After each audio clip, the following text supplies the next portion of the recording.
welcome back to Cheese and Turtles. My name is Imogen. In today's video, I'm talking to you about how to deal with resentment. If you're not already subscribed, or what are you doing? Get subscribed, the button is there.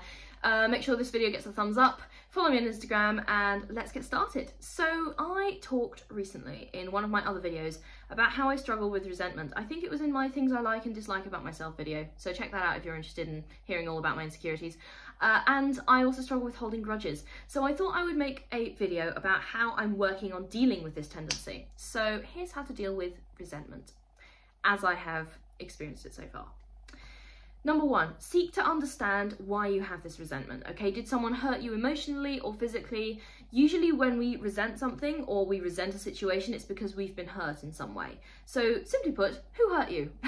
And how, okay? So seek to understand why you're feeling the way you're feeling. What's the root cause? Okay, after that, you have to evaluate whether the resentment is justified.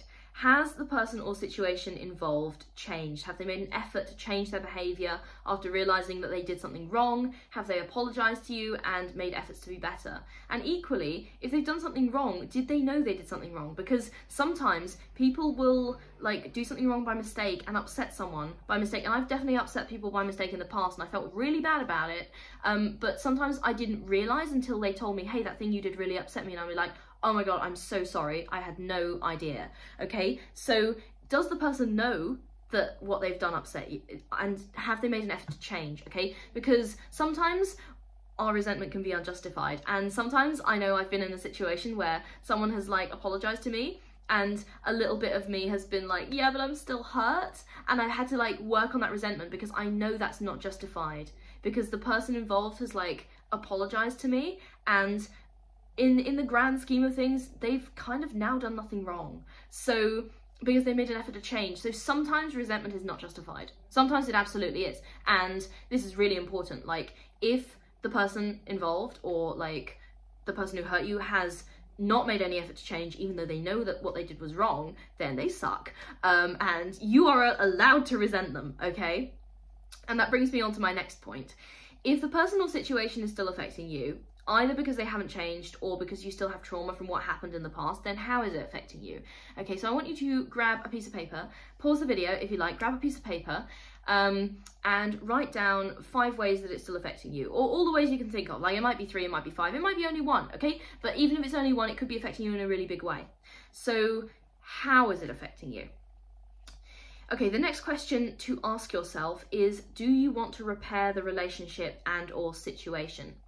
Okay, sometimes things are worth fixing, and sometimes you're better off without a given person or thing in your life. This doesn't mean you have to keep resenting them, but it doesn't mean you have to have them in your life either. So sometimes people are aware of what they've done wrong, or they just refuse to accept what they've done wrong, and they won't change, okay? And that is not a healthy situation for you to be in. And one thing that I want you to remember from this video, and this is really important, and it's something that I realised in therapy, is that resentment is not always bad. Okay, resentment can be your brain's way of protecting you from returning to a toxic situation. Okay, so just sit with that for a minute. Resentment can be your brain's way of protecting you from returning to a toxic situation. If you've been through something bad and you have resentment from that, then the resentment is justified, and we've been over this a little bit earlier in the video, and the resentment is justified and nothing has changed, then it would be really bad for you, really bad for your mental health to go back to that situation. So having that resentment is kind of like your brain's warning signal going, stay out of that, okay, don't go back. So sometimes resentment can be helpful, and you don't have to hold on to it, but understanding that it does actually have a place within a healthy range of emotions is important, and is something that was actually a really big breakthrough for me in therapy. So if you want to repair the relationship and or situation, you've decided that, okay, maybe it's not worth fixing, and I don't want to repair it, or maybe it is worth fixing and I do want to repair it. Now we're going to talk about this next. If you think the situation is worth fixing, you need to express your resentment in some way, okay? Whether it's to the person involved, or to a therapist, or by yourself in a journal. Those are the 3 main ways that I try and fix situations which involve other people doing something which upset me. or give me trauma or whatever. So sometimes I express it by myself in a journal if I think, or to my therapist if I think that the person isn't really going to care, or if I'm not in contact with them anymore. But sometimes if I think the person is going to care, or like I'm still talking to them, then I will like sit down with them and say, look, that thing you did really hurt me. And again, that was part of the thing that I told you to do earlier, where we were talking about communicating to the other person what they've done wrong. If you leave it unexpressed though, it's much more likely to be unresolved. So you need to express your resentment in some way, whether it's to the person involved, to another person like a friend or a therapist, or privately in a journal or some way.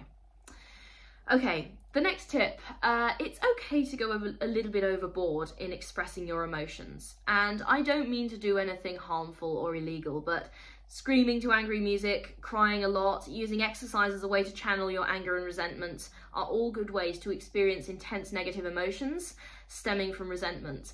Now, I also heard about something called rage rooms, and apparently it's this sort of like place where you can go, it's a bit like paintballing, but basically you go there and you can smash stuff in a sort of safe, controlled environment. And I also thought that was a great idea. So if you can find a healthy way to express your emotions, don't be afraid to go a little bit overboard and feel the full extent of those emotions. Don't feel bad for expressing these emotions in an intense way. As long as you're not hurting anyone, it can be really healthy and important. And if you sort of half-arse it, and if you're like trying to repress them a little bit, it's just going to come out later on. So just do yourself a favour and feel your emotions fully in a safe and healthy way.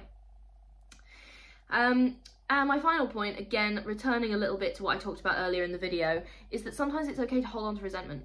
It can be a useful emotion, it can remind you about what was bad about a situation or person, and it can prevent you from going back and getting hurt again. Sometimes dealing with resentment can mean accepting that it may hold a valid place in your life. So that's how to deal with resentment. If you're not already subscribed, make sure to do that, give this video a thumbs up, follow me on Instagram. I will see you guys in the next video. Okay, bye!